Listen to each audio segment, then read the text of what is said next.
Memiliki why dalam hidup bukanlah hak istimewa sosial segelintir orang, tapi merupakan hak bagi setiap orang. Halo semuanya, nama saya Michael. Selamat datang di channel saya, Sikutu Buku. Kali ini saya akan bahas buku Find Your Why karya Simon Sinek. Sebelum kita mulai, buat kalian yang mau support channel ini agar terus berkarya, caranya gampang banget. Kalian cukup klik subscribe dan nyalakan loncengnya. Dukungan kalian membantu banget supaya kita bisa rutin posting dan bersama-sama belajar di channel ini. Buku ini membahas bagaimana cara menemukan tujuan hidup dan bisa menjalaninya dalam kehidupan sehari-hari. Simon percaya kalau kepuasan dalam hidup adalah hak semua orang, bukan merupakan hak istimewa sosial segelintir orang. Kita semua berhak untuk bangun di pagi hari, bersemangat untuk bekerja, merasa aman ketika ada di sana, dan pulang ke rumah dengan hati yang puas. Untuk bisa mencapai hal ini, kamu perlu memahami dulu alasan kenapa kamu melakukan apa yang kamu lakukan. Jika di buku sebelumnya, yaitu Start With Why, Simon banyak bercerita soal pentingnya memiliki why dalam hidup, maka di buku ini, Simon akan menjelaskan langkah-langkah yang membantu kamu untuk mengimplementasikan why di dalam hidup kamu. Saya merangkumnya menjadi 3 hal menarik dari buku ini. Pertama, 3 langkah menemukan why.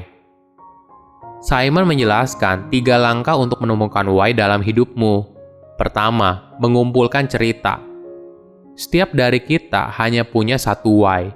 Ini bukan tentang siapa kita di masa depan, tapi ini merupakan sesuatu yang menjelaskan siapa kita saat ini di waktu terbaik.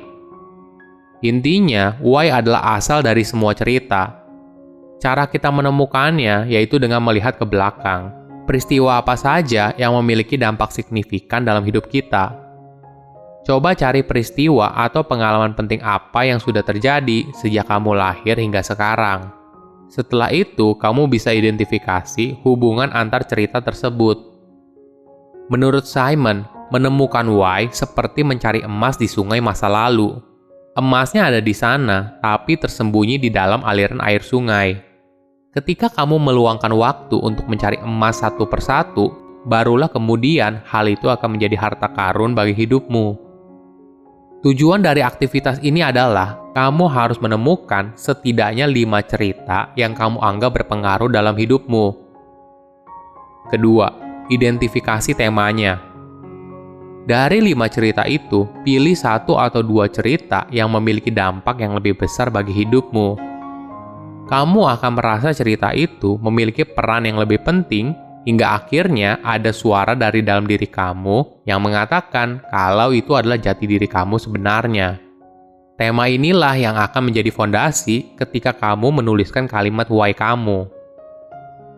Ketiga, menuliskan kalimat why-mu. Tipsnya dalam menulis kalimat ini adalah buat kalimat yang menggambarkan siapa diri kamu.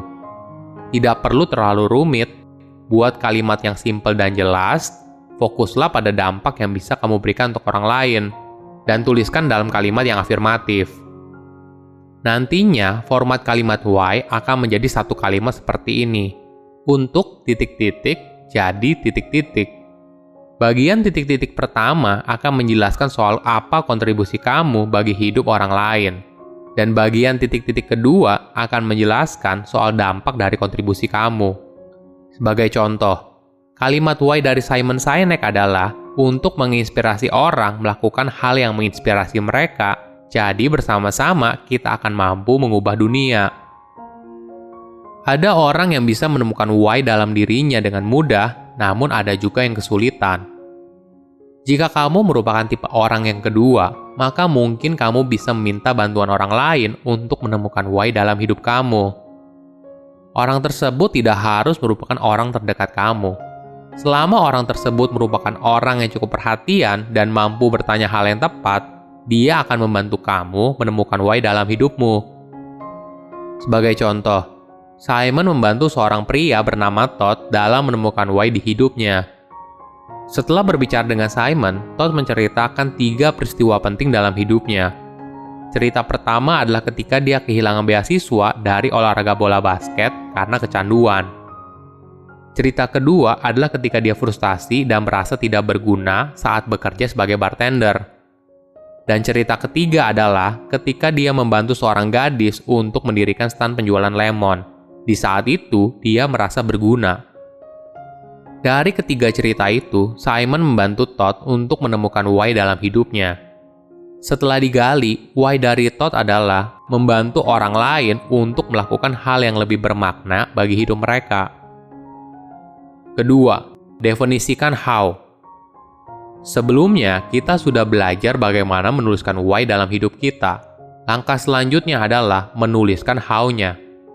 Cara menuliskan how yaitu menggunakan why yang sudah kita tulis sebagai fondasinya. How adalah aksi nyata yang akan mewujudkan why kamu menjadi kenyataan dan merupakan strength point kamu. Poin penting dalam menuliskan how adalah sama seperti why. How bukan perilaku yang ingin kita bentuk di masa depan, tapi merupakan perilaku kita saat ini, sesuatu yang kita kerjakan dengan sangat baik. Dalam perjalanannya, mungkin kamu akan menemukan orang yang memiliki why yang sama dengan kamu.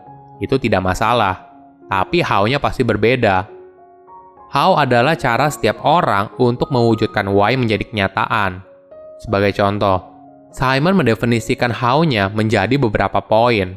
Mengambil perspektif yang berbeda, buat semuanya sederhana, lihat dari sisi positifnya, membagikan semuanya, dan fokus pada jangka panjang.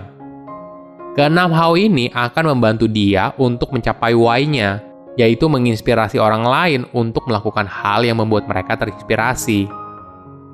Ketiga, bagikan why-mu. Ini merupakan bagian ketiga dalam perjalanan untuk mewujudkan why kamu.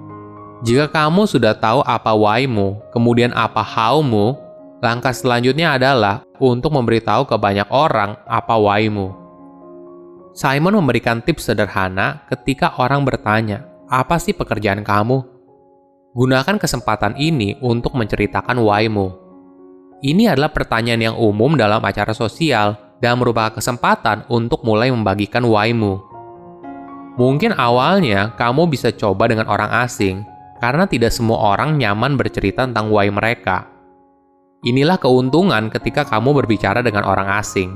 Jika kamu tidak nyaman, kamu mungkin tidak akan bertemu orang itu lagi.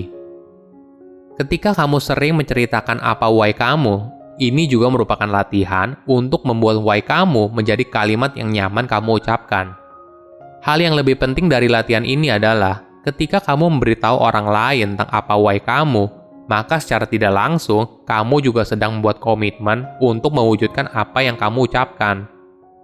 Coba bayangkan, ketika ada orang tanya, "Apa pekerjaanmu?" Terus kamu bilang, "Membantu orang menjadi versi terbaik dari diri mereka." Pasti banyak orang yang memberikan kamu tatapan aneh ketika mereka mendengarnya. Itulah sebabnya kamu butuh aksi nyata untuk mendukung apa yang kamu katakan. Reaksi orang pasti akan berbeda ketika seorang coach bisnis terkenal yang bilang kalimat itu. Mereka cenderung akan lebih percaya karena ada aksi nyata yang telah dilakukan oleh orang tersebut. Selain kamu bagikan pada orang lain, why kamu juga penting untuk diketahui bagi semua orang yang ada dalam perusahaan yang kamu punya. Mungkin dalam perjalanannya, ketika perusahaanmu masih kecil, semua orang tahu apa why kamu. Apa why perusahaan yang kamu miliki. Tapi dalam proses menjadi besar, pemahaman tim soal why mungkin pelan-pelan bisa berkurang atau bahkan hilang. Itulah sebabnya kamu perlu menuliskan itu ke dalam visi misi dan budaya perusahaan. Intinya adalah, jangan berhenti untuk ceritakan apa why kamu di setiap kesempatan. Seperti halnya kata Simon, jika kamu menyimpan why kamu di secarik kertas yang kamu taruh di laci, maka yang kamu punya hanyalah secarik kertas di dalam laci. Tapi ketika kamu hidup berdasarkan why yang kamu punya, maka hidupmu akan bersinar dan begitu juga orang di sekitarmu. Memiliki why dalam hidup bukanlah hak istimewa sosial segelintir orang, tapi merupakan hak setiap orang. Kamu berhak untuk menikmati kepuasan dari apa yang kamu lakukan setiap harinya. Semua itu hanya bisa kamu dapatkan ketika kamu mengetahui apa why dalam hidup kamu. Silahkan komen di kolom komentar pelajaran apa yang kalian dapat ketika baca buku ini. Selain itu, komen juga mau buku apa lagi yang saya review di video berikutnya. Saya undur diri, jangan lupa subscribe channel YouTube Sikutu Buku. Bye-bye.